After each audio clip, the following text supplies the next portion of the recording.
नमस्ते बच्चों, कैसे हैं आप सब। मैं उम्मीद करती हूँ कि आप सभी अच्छे होंगे। बच्चों, पिछली क्लास में मैंने आपको बताया था जो एक कविता था जो कवि द्वारा लिखा गया था और उन्होंने कवि ने बताया कि हमें कैसे आपस में मिलजुल कर रहने से ही हमारी धरती स्वर्ग के समान बनती है। बच्चों, आज की क्लास की शुरुआत करते हैं। आज का हमारा लेसन है विजयपुरा की सैर। बच्चों, आप बहुत से लोग विजयपुरा गए होंगे, वहाँ के प्रसिद्ध स्थलों को देखा होगा, लेकिन बहुत से बच्चे हैं जो नहीं भी गए होंगे। लेकिन बच्चों, आज हम सभी मिलकर विजयपुरा घूमने जाएंगे इस लेसन के माध्यम से।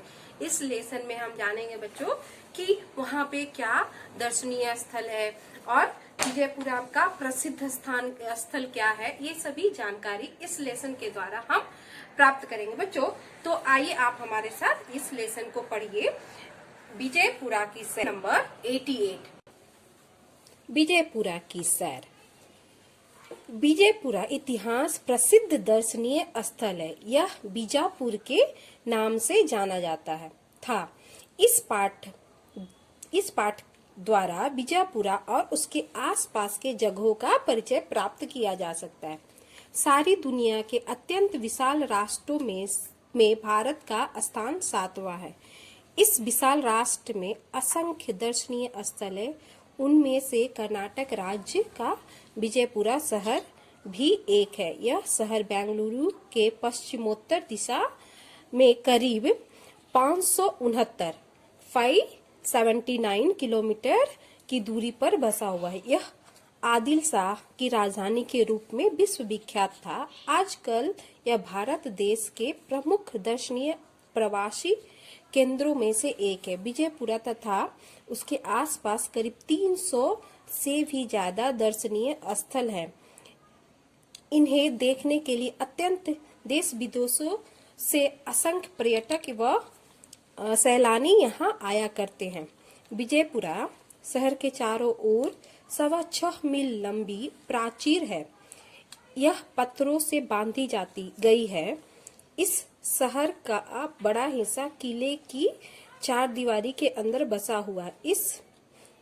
इस किले की दीवार के बाहर चारों ओर 40 से 50 फुट चौड़ी खाई बनी हुई है। इस तरह यह शहर एक किले की तरह है। इसके अंदर प्रवेश करने के लिए 5 दरवाजे, पश्चिम में मक्का दरवाजा, पश्चिमोत्तर दिशा में शाहपुर दरवाजा, उत्तर में बहमनी दरवाजा, पूर्व में अलीपुर दरवाजा तथा दक्षिण में मनगोली दरवाजा। विजयपुरा के अनेक दर्शनीय स्थलों तथा इमारतों की वास्तुकला अनुपम व अपूर्व है।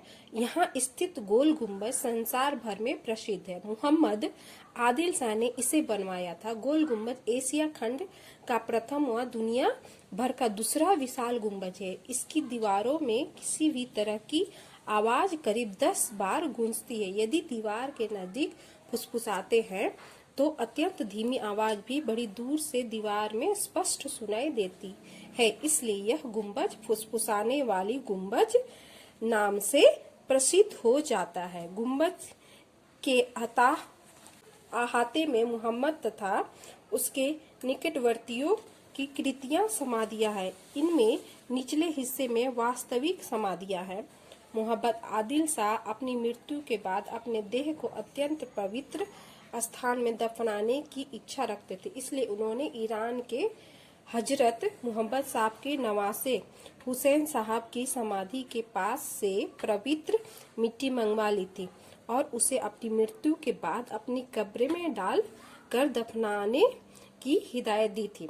इस तरह इस समाधि पर बांधा गया यह भव्य गुम्बद भारत व कर्नाटक की शान व आन बन जाती। यहाँ नित्य दर्शकों का मेला लगा रहता है। इससे हमारी साख भी देश विदेशों में फैली हुई है। विजयपुरा में जामिया मस्जिद, चंपा महल, 9 गुम्बद, जोड़ गुम्बद, इब्राहिम रोजा, उपली बुर्ज व मेहतर महल आदि दर्शनीय स्थान है। मेहतर महल बनवाने के पीछे एक कथा है। कहते हैं कि इब्राहिम आदिल शाह कुष्ठ रोग से पीड़ित थे। एक ज्योतिषी ने उसे बताया कि सुबह सवेरे जागते ही तुम सबसे पहले इस जिस आदमी को देखोगे उसे काफी धन देने से तुम्हारा कुष्ठ रोग दूर होगा। दूसरे दिन सुबह सवेरे इब्राहिम आदिल शाह ने एक मेहतर को देखा, उसे काफी धन दिया। मेहतर ने उस धन से सुंदर मेहतर महल बंधवाया। यह महल विजयपुरा के सुंदर महलों में से एक है। बच्चों, इस पाठ के माध्यम से हम लोगों ने जाना कि विजयपुरा इतिहास का प्रसिद्ध दर्शनीय स्थल है। यह बीजापुरा के नाम से भी जाना जाता है। यह बेंगलुरु से पश्चिमोत्तर दिशा के करीब 569 मतलब 579 किलोमीटर की दूरी पर बसा हुआ है। यह आदिल शाह की राजधानी के रूप में विश्व विख्यात है। आजकल भारत देश के प्रमुख दर्शनीय प्रवासी केंद्रों में से एक है। यहाँ देखने लायक कौन सी जगह है बच्चों, उसके बारे में बताती हूँ आपको। विजयपुरा में जामिया मस्जिद, चंपा महल, 9 गुम्बज, जोड़ गुम्बज, इब्राहिम रोजा, उपली बुर्ज व मेहतर महल आदि दर्शनीय स्थल है। बच्चों, इस दर्शनीय स्थल को देखने के लिए देश विदेशों से लोग आते हैं। बच्चों, आप इस लेसन को अच्छे से पढ़िए। मैं आपको इस लेसन में पढ़ने में मदद करने के लिए कठिन शब्द और शब्दार्थ बताती हूँ। बच्चों, आइए मेरे साथ आप इस कठिन शब्द और शब्दार्थ को पढ़िए। असंख्य का मतलब होता है बच्चों अनगिनत। दर्शनीय, देखने लायक मीन्स जहाँ हम फेमस जगह जाते हैं ना, उसको दर्शनीय स्थल बोलते हैं। पर्यटक मीन्स यात्री। सैलानी मीन्स घुमक्कड़, जो वहां पे घूमने जाते हैं। प्राचीर मीन्स दीवार। खाई मीन्स गड्ढा। अनुपम मीन्स बेजोड़। कृत्रिम मीन्स कृत्रिम। आगे बच्चों, हिदायत मीन्स निर्देश। नवासा मीन्स पुत्री का बेटा। दफनाना मीन्स मृतक को जमीन में गड़ना। विख्यात मीन्स प्रसिद्ध। बच्चों, इन सभी कठिन शब्द और शब्दार्थ के माध्यम से आप लेसन को पढ़ने और समझने में बहुत मदद मिलेगी। बच्चों, आप सभी